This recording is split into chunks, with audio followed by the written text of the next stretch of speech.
Oui, bonjour à tout le monde. La salle se remplit, le compteur grimpe. Bienvenue aux lycéens, bienvenue aux étudiants, bienvenue aux professeurs. Ils sont quelques-uns à s'être inscrits. Donc, je suis donc très, très content de ce e-café co-organisé avec l'INSEC, qui est, comme vous le savez peut-être, le grand mécène, même le mécène principal du printemps de l'économie. Alors, en attendant les deux sessions de l'INSEC au printemps économique en présentiel, comme on dit maintenant, au mois d'octobre, puisque nous l'avons reporté au mois d'octobre, il y a ce e-café qui témoigne un petit peu du début de ce partenariat riche et fructueux que nous avons noué ensemble. Et donc, je suis ravi d'accueillir Isabelle Barthes et Julien Pilot pour cette thématique, ce que le Covid-19 risque de chambouler dans la rentrée scolaire et la rentrée universitaire. Eh bien, Isabelle, c'est à toi. Alors, c'est avec Julien. Donc, je vais intervenir en tant que directrice d'une école de management, mais aussi en tant qu'enseignant-chercheur, travaillant depuis longtemps sur toutes les questions d'organisation, de comportement émergent. Et là, je vais mettre un peu plus, je vais un peu plus pointer la question des soft skills. L'idée avec Julien, c'est de se dire que c'est un grand classique. C'est une phrase de Churchill qui dit qu'il ne faut jamais gaspiller une bonne crise.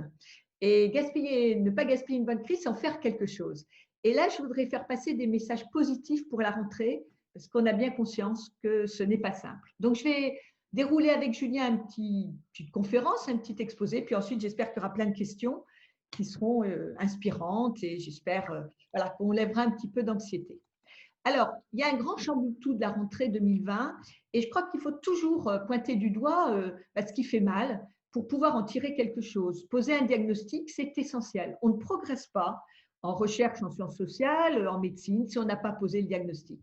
Être dans une forme de la land, ça ne suffit pas pour faire avancer les sujets. Alors, on a essayé de lister un petit peu toutes les questions. Les dates de rentrée ne sont pas fixées. Est-ce que vous aurez, en tant qu'étudiant, en tant qu'enseignant, des cours en présentiel, en distanciel, en hybride? Alors, il y a des scénarios qui se mettent en place, mais on est loin d'avoir décidé. Je suis la première à savoir que la rentrée est encore en construction. Est-ce qu'il y aura encore la possibilité de stage? La crise économique que nous commençons à vivre fait que les signaux sont quand même assez difficiles sont assez rouges ou difficiles à détecter.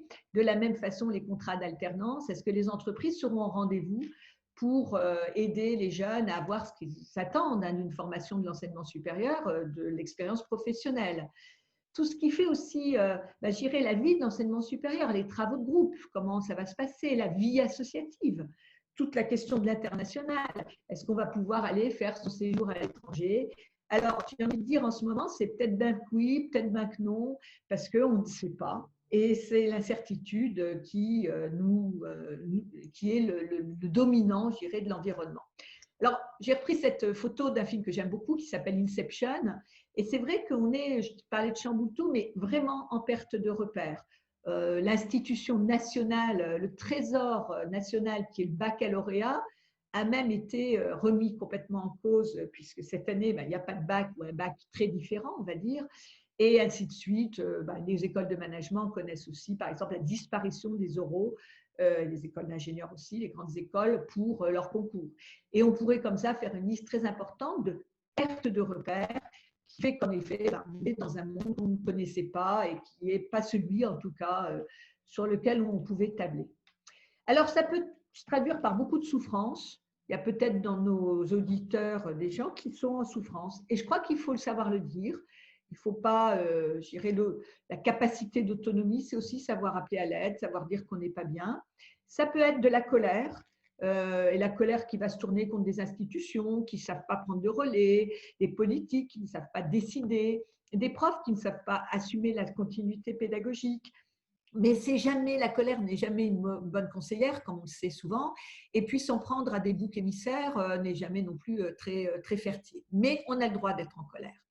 Ça peut être aussi du désengagement, c'est-à-dire, voilà, c'est pas le problème, et on arrive à l'aquabonisme, mais qui est aussi pas très positif quand on veut se mobiliser, surtout quand on démarre des études supérieures. Puis ça peut être ce que je disais tout à l'heure, le déni complet de la situation.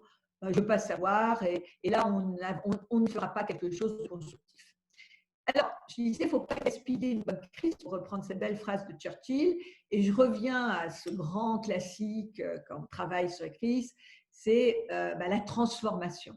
On est sur la métamorphose quand on travaille une crise, le danger et l'opportunité, qui sont les deux idéogrammes chinois qui construisent le mot crise, Weiji, avec. Donc, voilà, quelque chose va se passer. Il y a une phrase aussi que j'aime beaucoup en japonaise, que je ne prononcerai pas en japonais, qui dit que tout ce qui a une forme est amené à disparaître. Alors non pas à disparaître, le baccalauréat va continuer à exister, l'enseignement aussi, mais c'est amené à se métamorphoser, et il faut admettre qu'on est sur de la transformation. Alors une fois qu'on a dit ça, il faut qu'on s'inscrive dans quelque chose qui est disruptif. Et en effet, tout le monde maintenant en fait le constat, l'enseignement supérieur s'inscrit dans ces trois grandes disruptions et envie, je dirais, les accélérations. Le Covid, la Covid-19, puisqu'on est la Covid, a été vraiment un accélérateur sur le numérique, télétravail, enseignement à distance, e-learning, chat, etc. La globalisation du monde, et là, c'est la disparition des déplacements aériens, entre autres, qui nous a remis en cause, c'est-à-dire qu'on a virtuellement, on est resté dans ce petit village, mais on a vu disparaître le déplacement physique, et puis bien sûr, toute la question environnementale. On a mis la planète en pause pendant 2 mois, ça a été merveilleux, et voilà, qu'est-ce qu'on va faire de tout ça? Le premier signal, c'est que 30%, on a monté de 30% la consommation du plastique, et puis qu'on est avec des masques jetables dont on ne sait pas quoi faire, et du gel hydroalcoolique qui est aussi une vraie menace pour notre planète. Donc, on s'inscrit dans ces trois grandes disruptions, il va falloir travailler avec ça, et c'est dans cette perspective que ce monde est de plus en plus un monde connecté dans lequel nos étudiants, et c'est là où je veux en venir, s'inscrivent dans ce monde. C'est-à-dire qu'ils soient en première année, en deuxième année, qu'ils arrivent au master, voire au-delà, ou qu'ils soient même aussi dans l'infrabac. Il faut bien comprendre que nos grandes ressources critiques sont de plus en plus l'intelligence en réseau et qu'on va de plus en plus vers un monde de l'auto-organisation. Et c'est vrai qu'on a quitté petit à petit l'entreprise au sens financière et physique avec ses hiérarchies, l'entreprise étendue, le fameux réseau d'affaires, sont déjà derrière nous pour aller vers ce monde hyper connecté. Et c'est là-dedans que je voudrais petit à petit inscrire les projets professionnels de nos étudiants, quelle que soit la spécialité et la discipline qu'ils choisissent. Alors, il y a eu, je pense que là, Julien va prendre le relais quelques minutes, il y a aussi une disruption majeure qui est l'intelligence artificielle. Et pourquoi je la pointe? Parce que bien avant la Covid, on le savait, tous les métiers vont être transformés. Alors, c'était les métiers de caissier ou les métiers de logistique ou de production depuis quelques années. Mais là, on sait qu'avec l'intelligence artificielle, et ça ne fait que renforcer cette question, c'est les métiers de la médecine, du juridique, de tout ce qui est enquête policière, tous ces métiers qui vont être bouleversés par l'intelligence artificielle. Et c'est quand même quelque chose de très important par rapport à notre sujet. Julien, tu voulais peut-être compléter, puisque c'est à ton expertise. C'est vrai que je travaille beaucoup sur ces questions-là, et notamment sur la question à la fois de la diffusion de l'innovation, intelligence artificielle dans toutes les strates de la société et dans les entreprises, et puis aussi sur son acceptabilité sociale et sa capacité à transformer ou à détruire les emplois. On pourrait se poser une question en fait très simple qui est corollaire de ce que tu viens d'exposer, Isabelle, qui est de dire finalement, est-ce que, de façon très abrupte, est-ce que l'IA va nous piquer nos travaux, nos travail, notre job? Et en fait, je pourrais faire une réponse tout aussi sèche à une question comme ça en disant que oui, en fait, en l'état, on pourrait répondre oui à cette question. L'IA peut faire votre travail, mais sous certaines conditions. Si votre travail, par exemple, repose sur des actes ou des choix prédéfinis, on voit très bien, par exemple, les téléconseillers qui ont aujourd'hui des scripts très balisés à suivre, bon, qui sont aujourd'hui remplacés par des chatbots, par exemple. On voit les travails qui reposent sur des séquences très répétitives aussi, qui sont aujourd'hui très automatisées. On voit aussi des travails sur lesquels il y a peu d'initiatives individuelles, peu de place pour ces initiatives-là, qui sont aujourd'hui progressivement remplacées soit par des robots, soit par des algorithmes relativement apprenants. En fait, les intelligences artificielles aujourd'hui, elles sont sur des logiques très logico-déductives, ce qui leur permet en fait de faire des choses très bien, des reconnaissances multiples. On voit sur ton slide l'image en bas à gauche de l'écran où on voit en fait comment l'intelligence artificielle peut aider les médecins, notamment dans la reconnaissance de certaines tumeurs cancéreuses, par exemple. Ce sont aussi des algorithmes qui reposent sur le big data, qui vont chercher des corrélations très importantes, de façon beaucoup plus forte, beaucoup plus fiable que ne peuvent le faire les êtres humains. Ce sont des algorithmes qui sont capables de calculs très complexes et donc qui vont venir progressivement appuyer la ressource humaine, notamment en matière d'aide à la décision. Et on sait à quel point c'est important d'en parler lorsqu'on travaille dans une école de management. Mais en fait, l'IA, elle a aussi quelque part des incapacités notoires à pouvoir se transfigurer à court, moyen terme. Parce qu'en fait, l'IA, elle ne peut pas tout, déjà, d'un point de vue vraiment technique.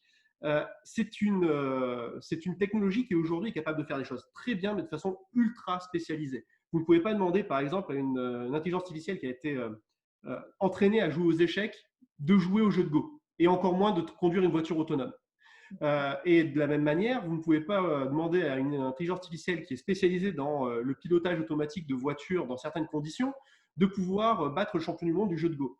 En revanche, et c'est plutôt une bonne nouvelle pour nous, le cerveau humain est d'une plasticité incroyable parce que peut-être que sur certaines tâches spécialisées, on va se faire battre par l'intelligence artificielle, mais on est une intelligence qui est adaptative et qui est capable en fait de créer des liens entre des univers qui nous sont donnés à connaître. D'où l'importance d'avoir des formations qui sont de plus en plus pluridisciplinaires, de plus en plus des assemblages de choses diverses et variées qui créent en fait un corpus innovant, qui crée un corpus différenciant et sur lequel en fait les intelligences artificielles telles qu'on les conçoit aujourd'hui vont avoir beaucoup de mal à pénétrer à court moyen terme.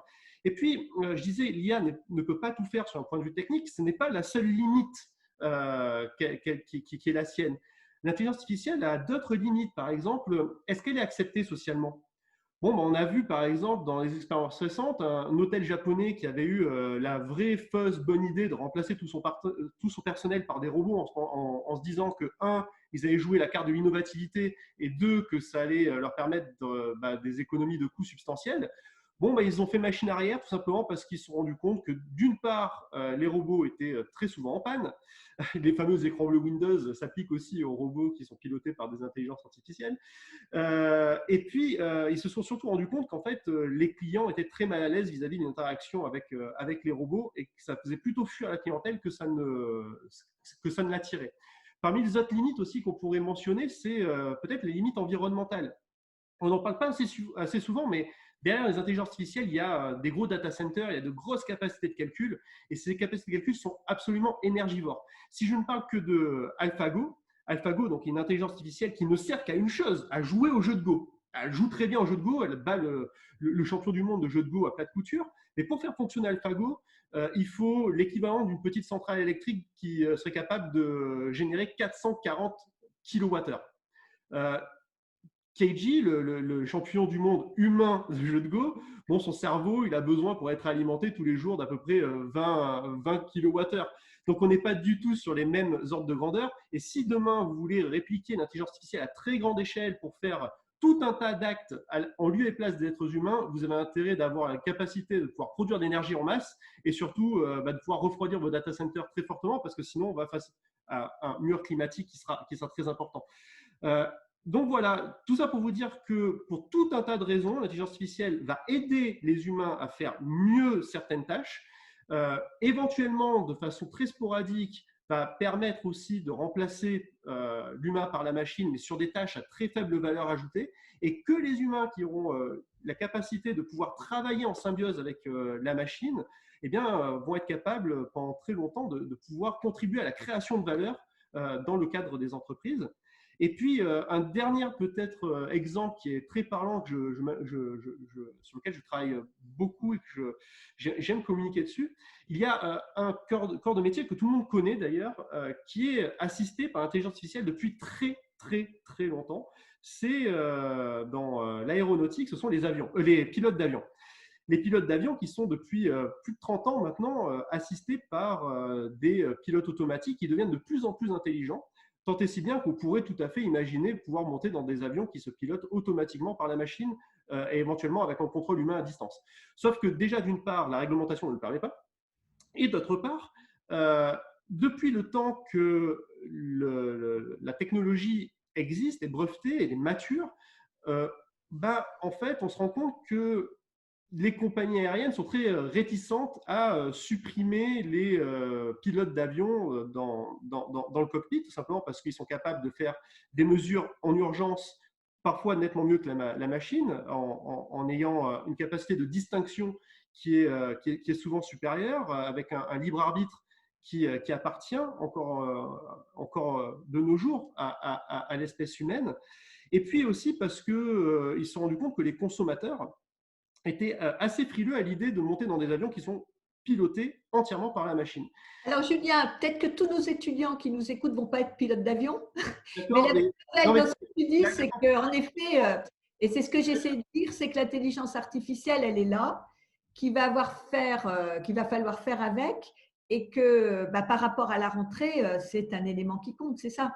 Absolument. Et la conclusion de mon histoire, elle est plutôt très réjouissante pour les êtres humains et pour les futurs, les futurs entrants sur le marché du travail. C'est que comme le nombre d'avions n'a jamais été aussi important à survoler les cieux de la planète, on sait que le trafic aérien a doublé tous les 15 ans. Il n'y a jamais eu autant de pilotes de ligne qu'actuellement, en fait.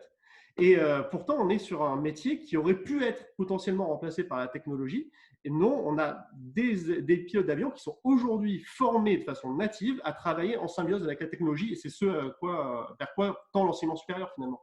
Voilà, et donc si j'enchaîne, parce que c'est vrai que c'est simplement un élément de contexte pour la rentrée, c'est vrai que ce que nous disait Yuval Noah Harari il n'y a pas très longtemps, son dernier bouquin avec 721 leçons pour le 21e siècle, c'est que les écoles doivent baser leur enseignement sur les 4 C qui sont la pensée critique, la communication, la collaboration et la créativité. Et c'est ce que tu dis. C'est-à-dire que les compétences techniques, en fait, c'est l'humain qui les conçoit et que ça peut être que de bons serviteurs.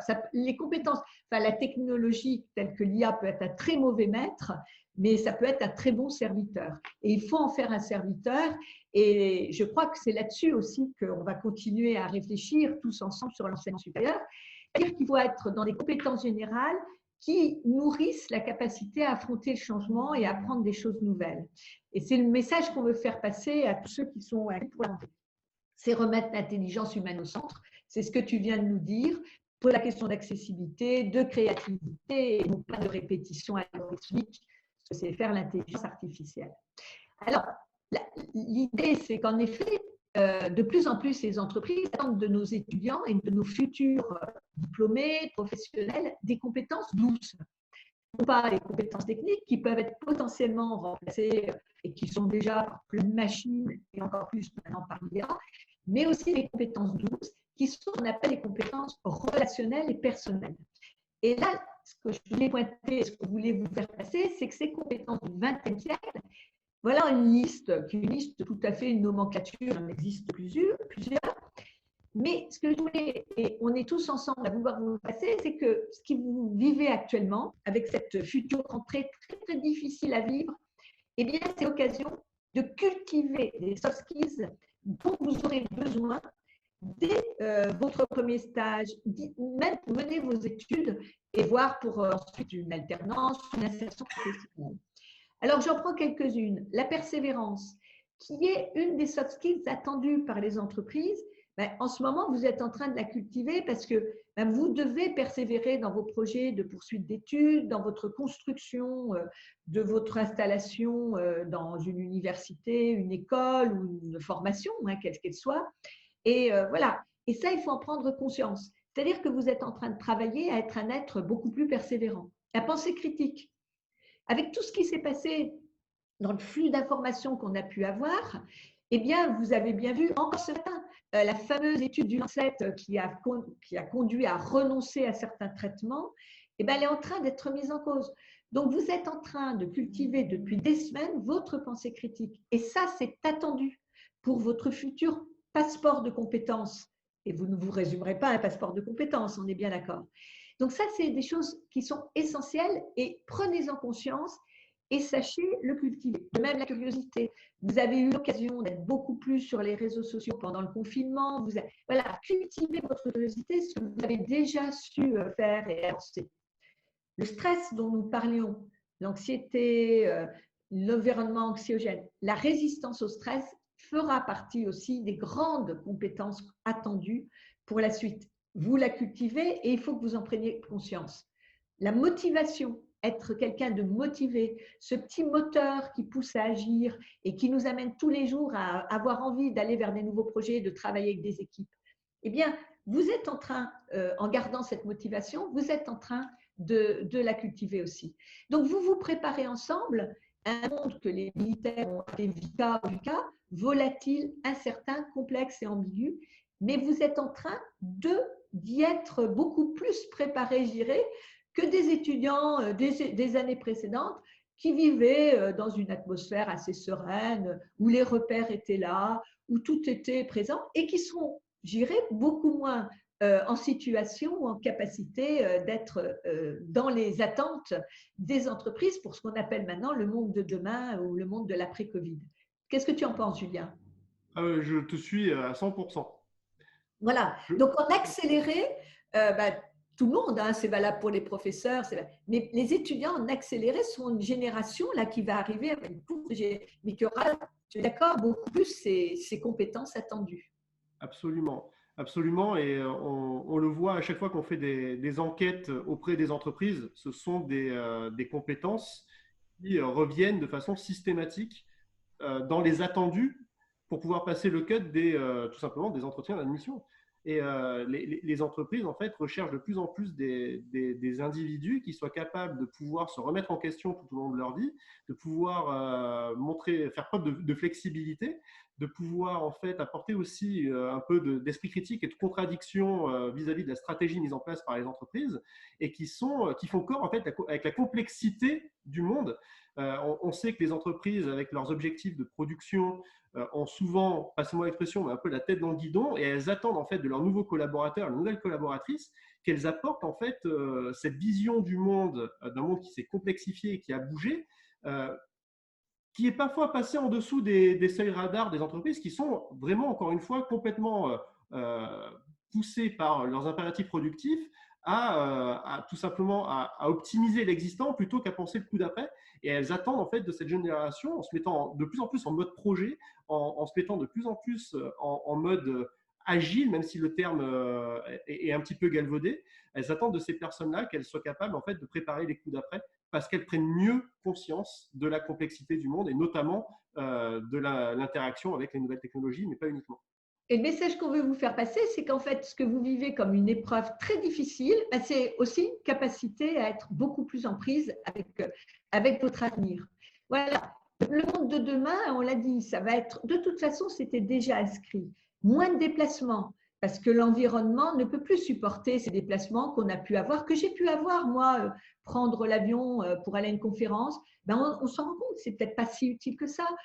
Plus de télétravail, ça y est, on le sait, c'est possible. Les entreprises résistaient au télétravail et elles ont besoin maintenant de travailler avec des personnes qui sont très éloignées et qui sont peut-être beaucoup plus efficaces, enfin qui le seront, à condition de bien piloter la chose. Le fait d'avoir appris en e-learning de façon beaucoup plus importante vous prépare au télétravail. Les équipes asynchrones, qu'est-ce que ça veut dire? Ça veut dire de travailler avec des moments différents.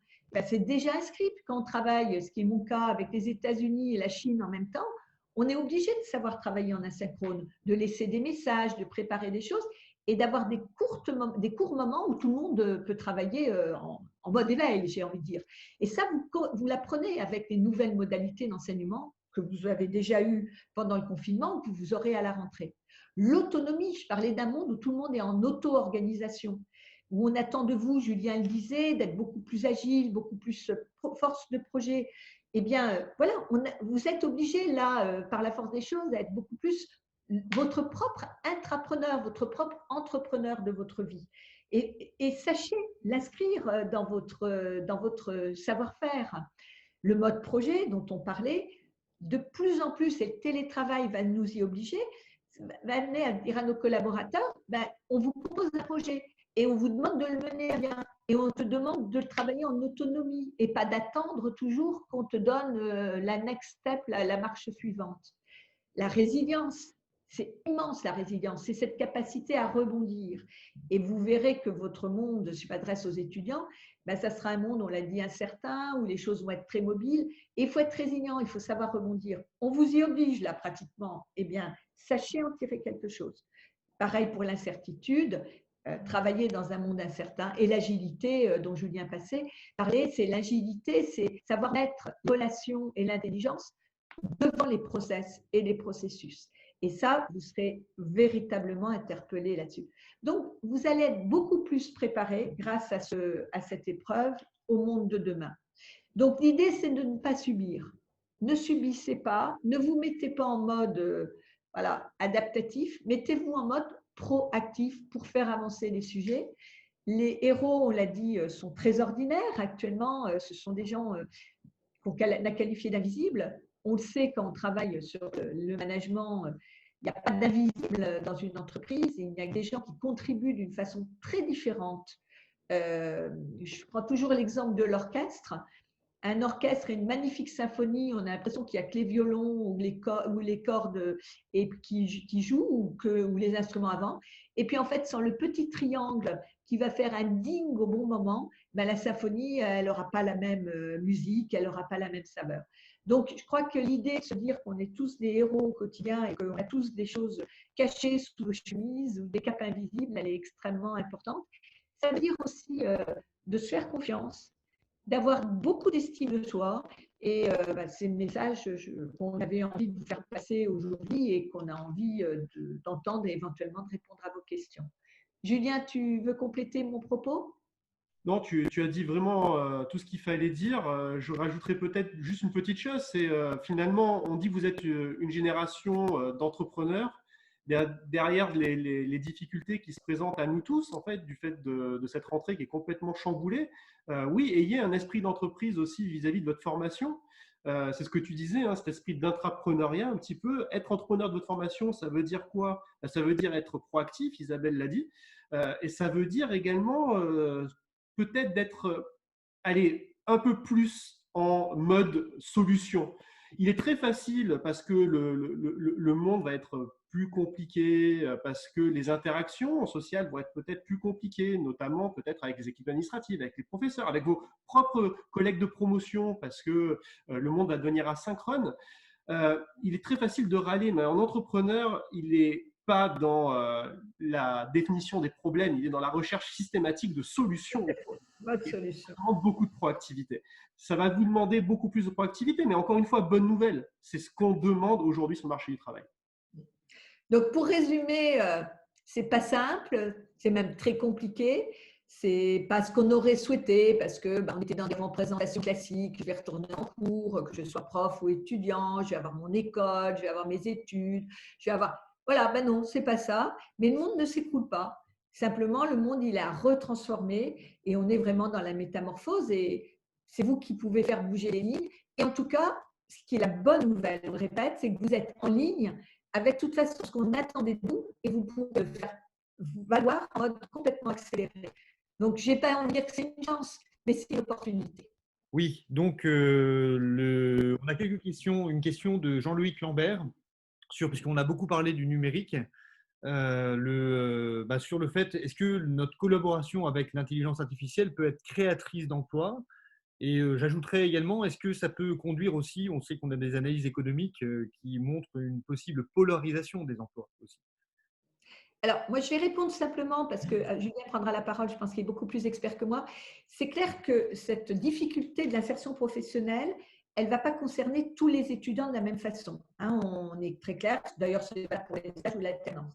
Ceux qui se destinent à l'événementiel ou au tourisme, on comprend bien que ça va être beaucoup plus complexe à remettre la machine en route.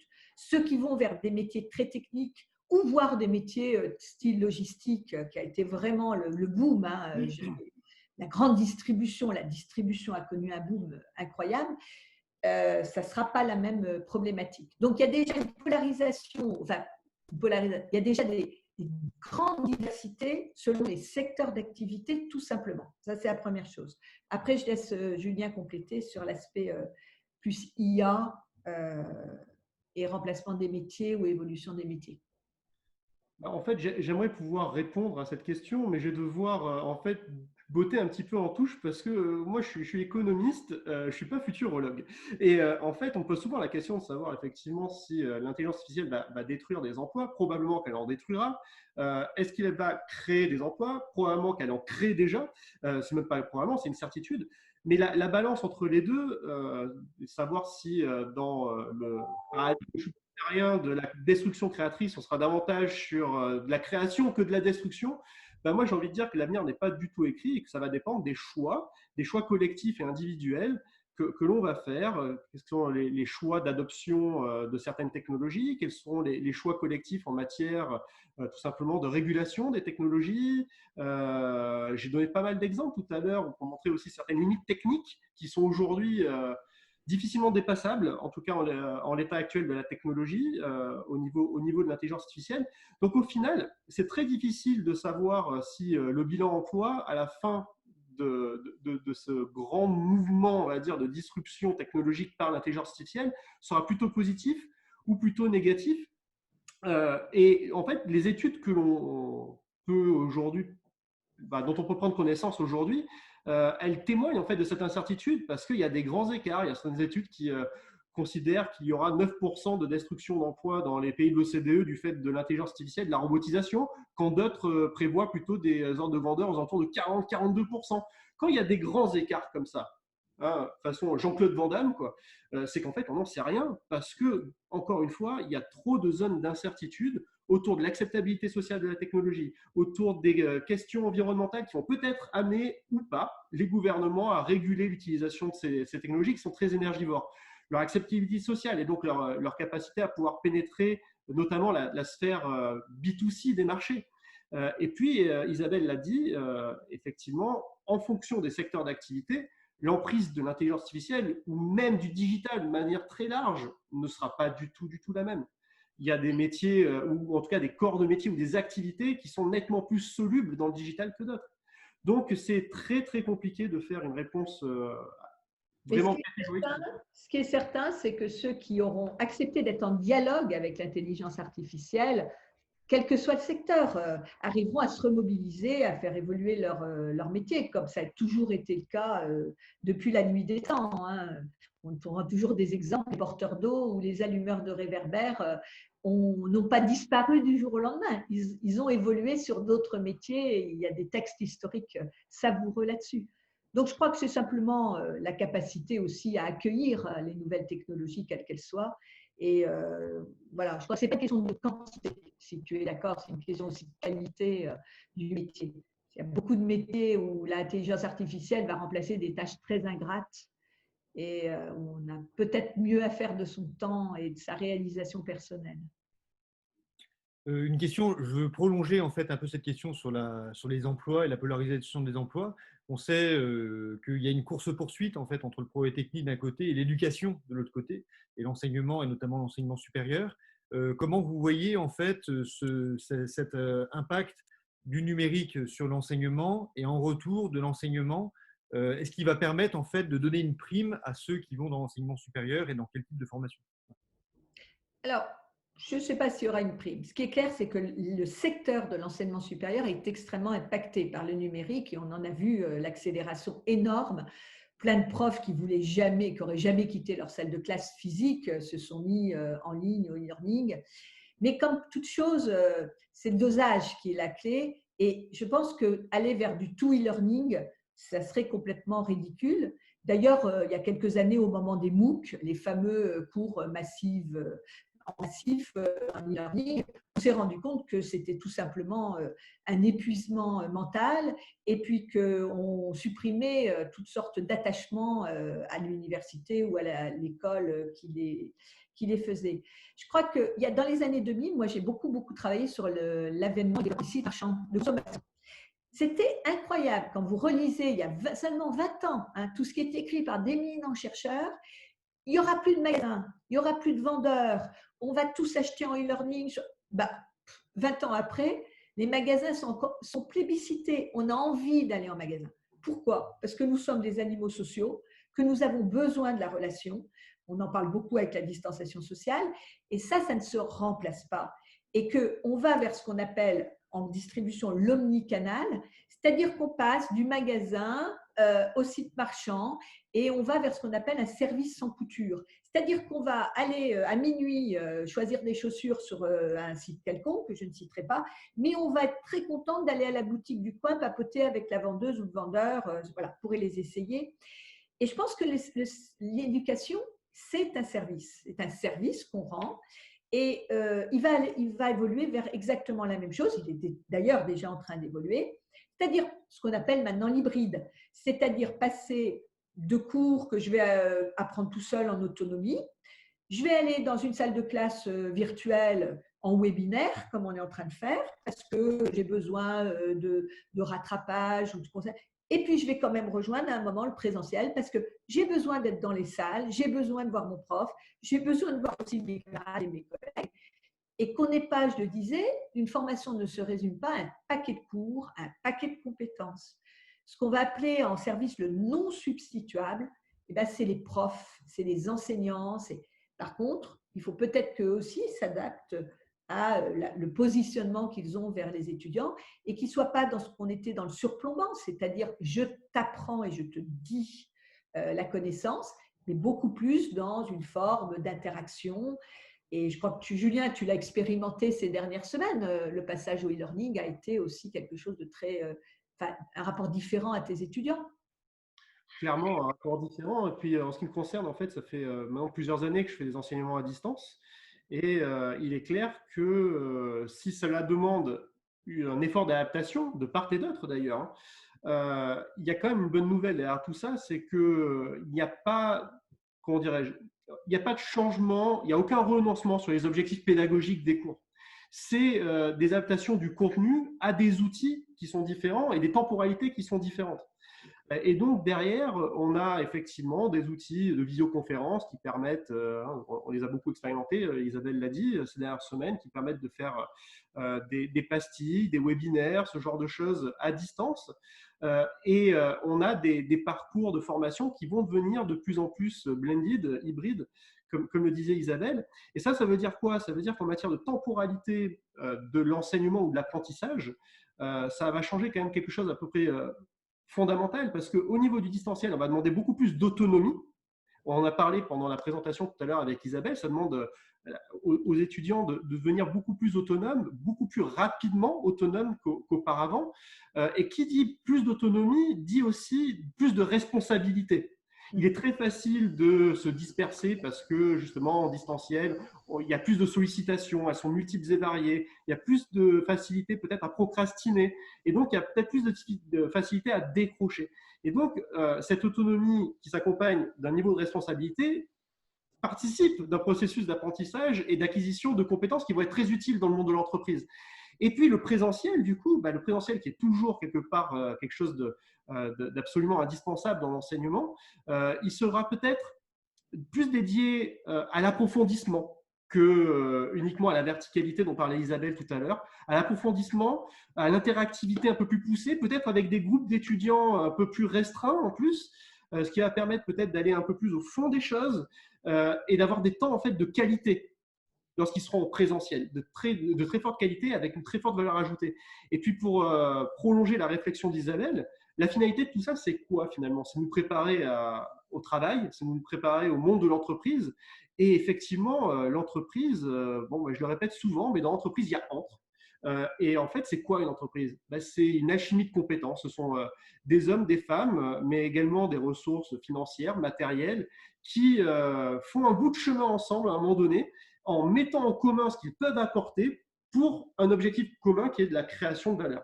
Et ça, en fait, c'est fondamental et ça ne changera pas. Il y aura toujours de la place pour du présentiel en entreprise, même s'il y aura un peu plus de télétravail, même s'il y aura un peu plus de visioconférence, même s'il y aura un peu moins de déplacements en train ou en avion. Il y aura toujours de la place pour la rencontre sociale, parce qu'on a besoin de ça. Il y aura toujours de la place pour la connexion d'intelligence et il y aura toujours de la place pour la connexion de compétences. Et finalement, encore une fois, s'il n'y a pas de renoncement sur la qualité pédagogique et qu'à côté de ça, la situation nous confronte à des difficultés qui nous amènent à acquérir encore plus rapidement qu'auparavant certaines compétences qui sont fondamentales et qui sont demandées par le marché du travail, j'ai envie de dire, effectivement, derrière la crise, il y a plutôt une belle opportunité à saisir. Alors justement, est-ce qu'on peut dire, je reviens un peu sur ces questions du numérique et de l'enseignement, est-ce que la crise sanitaire nous a fait passer un cap dans les usages? Et aussi, donc, compte tenu de ce que vous voyez dans votre expérience donc, dans les écoles de commerce, mais aussi au-delà, est-ce qu'il y a des méthodes pédagogiques qui paraissent plus efficaces dans ce mélange entre distanciel et présentiel? Est-ce qu'il y a des enquêtes sur des pratiques innovantes d'enseignants qui auraient été menées dans la période récente et qui permettent justement de mettre en œuvre ce mix entre présentiel et distanciel? Ouais. Alors, moi, j'ai envie de dire une chose, c'est que l'enseignant qui transpose simplement, alors il a pu le faire au début en urgence, mais qui transpose des méthodes d'enseignement présentiel à du distanciel, ça ne peut pas marcher. C'est le cas, on l'a vu récemment, enfin, j'ai vu des témoignages d'étudiants sur des réseaux ou d'enseignants. Voilà, le prof, il se trouve devant Zoom, il y a la forêt de micros fermés et d'écrans noirs parce qu'on n'a pas la bande passante. Et puis, il y a celui qui prend sa douche, celui qui est en train d'être sur Facebook, le troisième, comme d'ailleurs, et c'est exactement l'exemple que je vais reprendre, le télétravail. C'est-à-dire que le télétravail ou le manager s'imagine qu'il va simplement passer du mode présentiel et dupliquer au télétravail, il a tout faux. Donc, ça veut dire que derrière l'outil, l'outil n'est jamais neutre. Hein. L'outil, on le maîtrise, mais il est structurant. Et il structure la pédagogie. Je prends un exemple qui a beaucoup circulé au JT d'ailleurs, l'autre jour, je le voyais. C'est une très bonne école de management qui s'est mise à vouloir faire du tracking de ses étudiants pour les évaluations. D'accord? Donc, on voit l'outil hyper élaboré où l'étudiant doit scanner l'endroit où il va faire son évaluation, scanner son visage. Et l'idée, c'est qu'il ne faut surtout pas qu'il triche en allant chercher des données pour remplir les modalités d'examen. Mais moi, là, je suis scotchée en tant qu'enseignante. On est dans un monde où l'information est partout, partout. Qu'est-ce que ça veut dire encore de faire des évaluations sur des choses qui seraient du par cœur, de la mémoire? On peut peut-être le faire parce qu'en présentiel, voilà, c'est quand même capté. Mais aller faire quelque chose d'une intrusion dans l'intimité, qui pose des problèmes de toute nature, alors que ça ne prépare absolument pas au monde professionnel et qu'on peut très bien avoir une autre proposition d'évaluation, que moi j'ai toujours fait, vous avez toutes les informations. C'est encore pire pour les étudiants. Vous les voyez arriver avec 12 kilos de documentation dans laquelle ils se perdent et c'est encore plus difficile pour eux. Voilà. Et là, tout simplement, cette évaluation, elle a pour moi tout faux, en dehors des problèmes éthiques. Et c'est pareil pour la façon d'enseigner, la façon de partager. Par contre, je pense qu'il y a une chose très importante, c'est qu'il va falloir, on l'avait mis en place à l'UNICEF, on a rénové le programme pédagogique, beaucoup travailler la méthodologie. Or, on voit arriver nos étudiants, et je ne mets pas en cause le lycée ou le collège, mais je pense qu'on a trop fait l'impasse sur les cours de méthodologie. Moi, je suis chercheur, apprendre à apprendre, mais c'est quelque chose d'essentiel. Et je vois ça qui hoche la tête. Et là, je pense que la dose de méthodologie avec le numérique, elle est absolument incontournable maintenant. Donc, ça va être aussi une autre façon d'enseigner. Alors, l'innovation, on la voit paraître, comme je dis des fois, en tache de léopard. Hein. Ce n'est pas une stratégie, on voit des profs qui font des choses et il va falloir chercher les bonnes pratiques, en effet, et une fois de plus, les personnaliser. En cours présentiel, on n'enseigne jamais. Moi, je faisais des cours, soi-disant le même cours, à des étudiants de première année et à des doctorants. On n'enseigne pas de la même façon.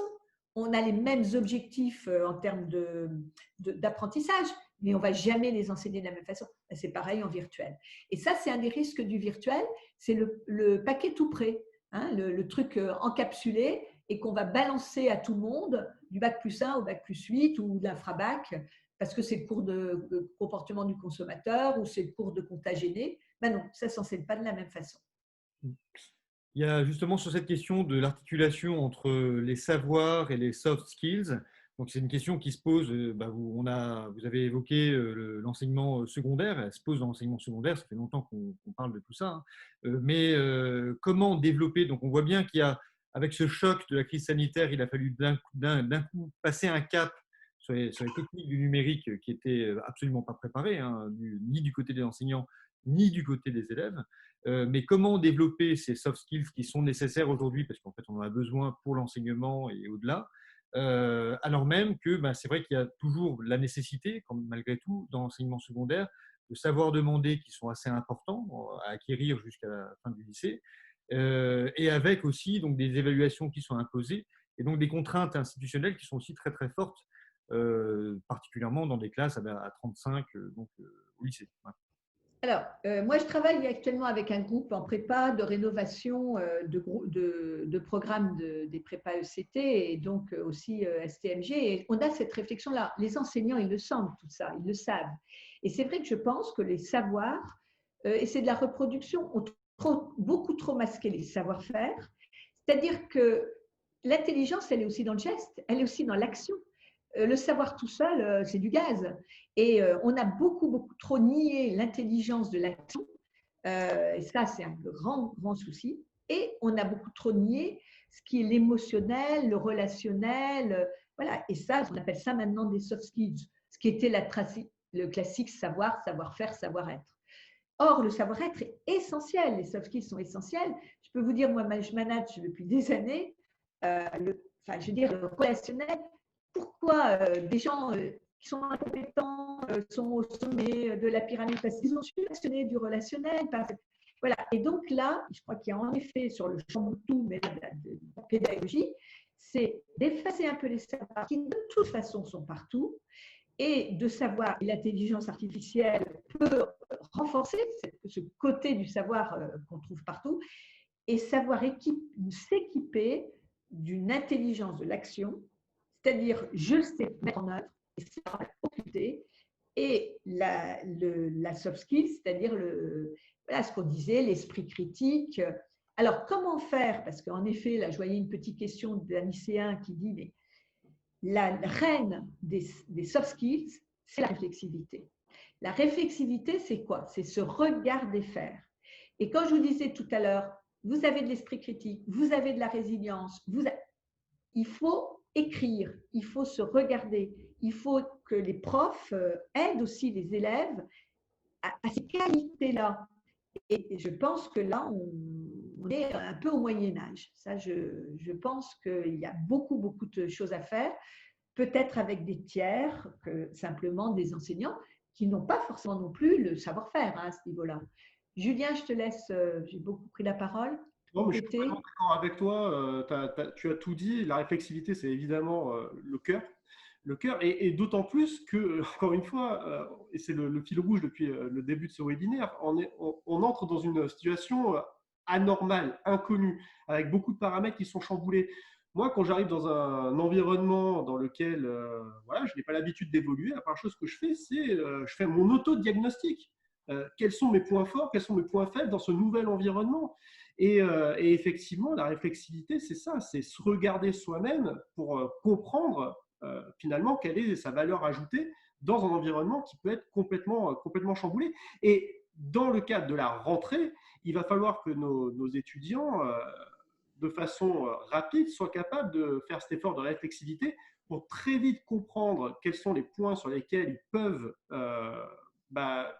rapidement s'améliorer, demander de l'aide au corps professoral, à d'autres collègues de promotion, mais en tout cas, pour éviter de rentrer dans une spirale infernale qui les verrait en fait procrastiner ou tout simplement ne pas réussir à prendre le train en marche, faute justement de disposer des compétences nécessaires pour pouvoir suivre des cours qui seront un peu plus blended.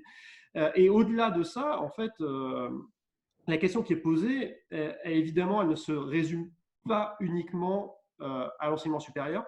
Vous l'avez dit, ça se prépare bien en amont, donc ça demande en fait une réflexion globale sur ce qu'on veut faire au niveau de l'enseignement tout au long de la vie, hein, de la primaire jusqu'au supérieur et au-delà.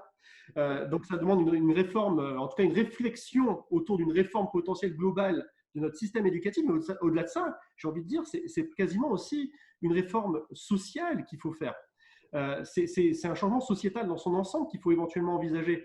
Parce que, effectivement, on est dans une société qui, depuis très longtemps, a valorisé le savoir nettement plus que le savoir-faire, mais aujourd'hui, on est en train de le payer. On le paye.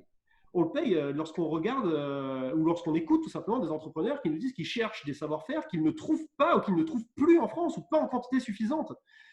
À force d'avoir éventuellement trop orienté nos étudiants vers des filières uniquement valorisant le savoir, créant d'ailleurs une compétition énorme et des effets d'entonnoir très forts sur certains débouchés de marché. Et puis, peut-être faute aussi d'avoir dévalorisé certaines compétences, certains métiers. Bon, voilà, c'est une réflexion en fait, d'ensemble qu'il faut avoir sur ces questions-là. Et je ne pense pas que ça va se résoudre en 2 mois de confinement.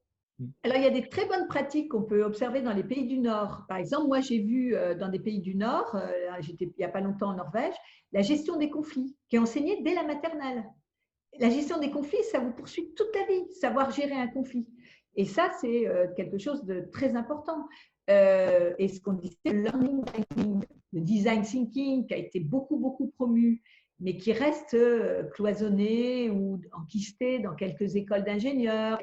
Voilà, et ça, il faudrait qu'on le répande de façon beaucoup plus importante. Alors, pour une petite technique toute simple pour cultiver ces soft skills, ben, c'est tout simplement de tenir un journal de bord. Quand on est chercheur, on le fait. On tient un journal du chercheur. Et c'est vrai que, ben, voilà, en phase de résilience, qu'est-ce que je peux mettre? En phase de motivation, qu'est-ce que je peux mettre? Et ça peut être tout simplement, ben, j'ai été faire, par exemple, sur l'opiniâtreté ou la persévérance, c'est d'avoir, se donner un objectif de courir 10 km au bout de 3 mois et tous les jours aller courir. Et voilà, on n'est pas forcément non plus que dans l'apprentissage uniquement des études. Hein. Et ça se cultive dans plein d'endroits, je pense au Canada, où cette question des soft skills est vraiment beaucoup plus présente. Et le journal de bord de l'étudiant ou du lycéen est extrêmement pratiqué. Mais malgré tout, puisque le titre de la session, c'était le grand chamboule-tout de la rentrée, est-ce que ce grand chamboule-tout va aller jusqu'à, parce qu'on en a parlé mardi d'ailleurs avec Marie Durubella, en France, le diplôme joue un rôle très important dans le destin social et ce diplôme sanctionne, évalue beaucoup des savoirs. Il y a une hiérarchie des diplômes aussi qui est fondée sur les savoirs. Et en même temps, du côté du marché du travail, il y a aussi une demande à la fois de savoir, de savoir-faire et de savoir-être certainement, mais sans forcément opposer les trois composantes. Voilà. Donc, est-ce que dans le grand chamboule-tout de la rentrée, il y aura, est-ce qu'il ne faut pas aussi que nos étudiants en fait, et nos élèves soient formés via le numérique et via ces soft skills, etc., à un monde dans lequel, malgré tout, le savoir joue un rôle important? Ah bah, on n'est pas en train de disqualifier le savoir, on est en train de dire qu'il n'est pas l'unique passeport pour la vie professionnelle. Moi, j'en sais quelque chose. Hein. Je suis quelqu'un qui a fait des études extrêmement longues, très intellectuelles. Et puis, depuis des années, je manage, je fais, et je vois bien tout ce qu'on ne m'a pas enseigné ou tout ce que ne m'a pas enseigné la chose intellectuelle. Mais je sais aussi tout ce qu'elle nourrit de ma pratique quotidienne. Et c'est ce double clic qu'il faudrait réussir à avoir. Alors, c'est vrai que sur le diplôme, là aussi, je pense qu'il y a des déplacements, mais qui existaient déjà. Hein, beaucoup de diplômes maintenant sont nourris d'autres choses que uniquement le savoir. On le fait dans les écoles de management, on le fait dans les écoles d'ingénieurs. Et puis, les entreprises, je pourrais regarder, moi je travaille beaucoup avec des DRH, attendent bien autre chose du diplôme que uniquement le passeport de connaissances. Parce que comme le disait Julien, où il va être complètement obsolète, plus vous êtes pointu dans le savoir, plus il risque d'être obsolète. Hein. Ça aussi, l'obsolescence programmée du savoir. Et donc, c'est plutôt la capacité à apprendre, à réutiliser l'information, etc. Il y a quelques années, les études de droit, c'était apprendre par cœur tous les arrêtés, comme la médecine, c'était apprendre. Voilà, maintenant, avec l'intelligence artificielle, le dermato, il va avoir Watson qui va détecter la tumeur beaucoup mieux que lui. Il va falloir qu'il sache utiliser, bien sûr, le traitement. Mais on ne va pas lui demander, comme le disait quelqu'un, sauf en urgence absolue, dans les 30 secondes, d'avoir la réponse. Voilà, c'est des cas très particuliers. Donc, je crois qu'il va falloir se dire aussi qu'il faut rebooter et réingénierer, ce qui a quand même déjà été fait depuis quelques années. La réforme du bac est déjà, moi, je trouve extrêmement intéressante à ce niveau-là. Bon, alors c'est vrai que après, bon, les TPE, par exemple, étaient il y a quelques années une excellente chose. Alors, est-ce qu'après, ça a été bien fait, bien compris? C'est aussi des questions qu'on peut se poser, hein.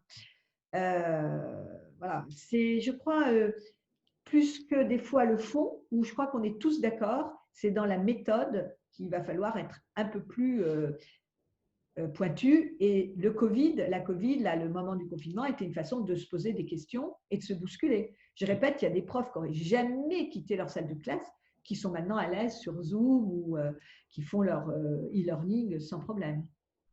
Alors pour terminer, il y avait une question aussi sur le fait que donc ça ne date pas de la crise sanitaire, mais c'est quelque chose dont on a conscience fortement. Une carrière, c'est plusieurs métiers. Il y a un écart entre la formation initiale et ce qu'on fait. J'ai en mémoire une étude du CEREC, je crois, qui montrait que 2 tiers des personnes en emploi font un métier, une profession qui n'est pas en lien direct avec leur formation initiale. Voilà, une étude. Donc, y a-t-il des séquences à penser? Est-ce qu'on peut les penser en amont au niveau de la formation initiale? Est-ce qu'on peut penser ce fait que la formation initiale ne mènera pas forcément directement aux professions qui sont taguées comme telles et penser l'alternance entre la formation, la profession, la formation? Alors, je dirais plusieurs choses. D'abord, en France, on est les champions du monde de la diplômite. Ça, c'est un virus qui est vraiment très, très inquiétant. Franchement, quand vous êtes à l'international, c'est souvent les États-Unis, mais la diplômite en France est un vrai calvaire. Un vrai calvaire. Les étudiants s'imaginent qu'avec le bac+5, on rentre sur le marché. Mais non, ce n'est pas vrai. Voilà, il y a déjà un gros problème par rapport au diplôme.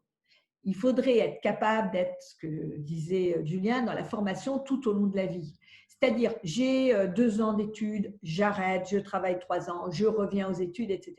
Moi, j'enseigne toujours en formation continue, enfin en formation tout au long de la vie, mais un diplôme, une année de formation après 10 ans d'expérience professionnelle, c'est tellement plus riche que d'avoir voulu enchaîner. Ça, il y a un vrai problème par rapport à ça. La deuxième chose, et ça, il faudrait sortir de la diplômite. Les entreprises le savent, hein, elles ont du mal aussi, et c'est une co-construction qu'il faut avoir avec le marché du travail. Alors après, c'est vrai que le problème aussi, c'est qu'il y a une sorte de loi naturelle qui dit que plus les études, je parle de l'enseignement supérieur, sont des études passionnantes et d'envie et voilà, moins elles correspondent en général à un métier facile à trouver. Et souvent, c'est les études ingrates qui conduisent au métier. Et donc, on se retrouve avec des filières complètement saturées de gens complètement passionnés par ce qu'ils ont fait comme études, mais qui, en effet, ne vont pas déboucher sur un métier. Et voilà. Et ça, c'est un vrai problème. Donc, je pense que qui a été mis en place quand même dans beaucoup d'endroits, c'est-à-dire les co-parcours, les parcours hybrides. Il n'y a pas très longtemps, j'étais dans une université où vous aviez biophilo, vous aviez physique, je ne sais plus, littérature. Et bien, c'est ça l'avenir. Et j'inciterai les étudiants le plus possible à aller vers de la double formation, qui aboutira ou pas au double diplôme, mais voilà, et se challenger eux-mêmes en passant de la finance à la philo, de la physique au contrôle de gestion, etc. Et ça peut être une voie assez facile à emprunter tout de suite. Un mot de la fin, oui, Julien peut-être aussi. Bon, je suis complètement d'accord avec ce que dit Isabelle. Moi, j'ai une petite particularité en ce qui me concerne, c'est que je suis un enfant de la pluridisciplinarité, puisque à côté de mon doctorat en économie, je me suis intéressé au droit, je me suis intéressé à la sociologie, je me suis intéressé à la gestion, évidemment.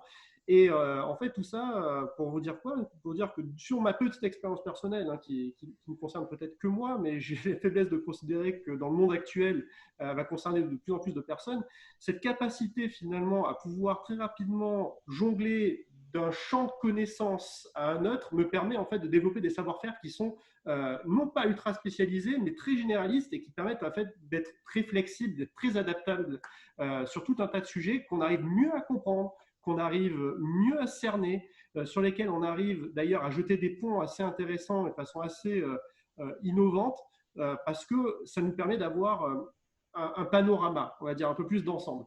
Et on disait tout à l'heure avec Isabelle, profitons aussi peut-être de ce moment un peu particulier pour être davantage assembleur de formation. Oui, ce n'est pas parce que vous suivez une formation dans un diplôme que vous êtes enfermé dans l'apprentissage des seuls skills qui sont produits par ce diplôme et les cours qui le composent.